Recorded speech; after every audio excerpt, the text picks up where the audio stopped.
And if I measure the voltage at the output, old microwave oven can last much longer than a bright disc. The power would be 400 times less wasted on wires. I have the CD power line. Both of them are exactly at 120 volt AC.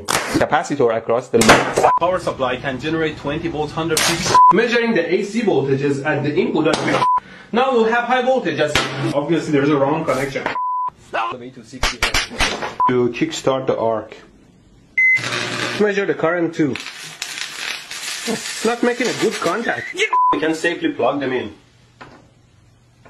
Let's turn it on. What did I do? Come on. Ooh. And now I will turn the power bar on. Which is, I think, this turning much harder now.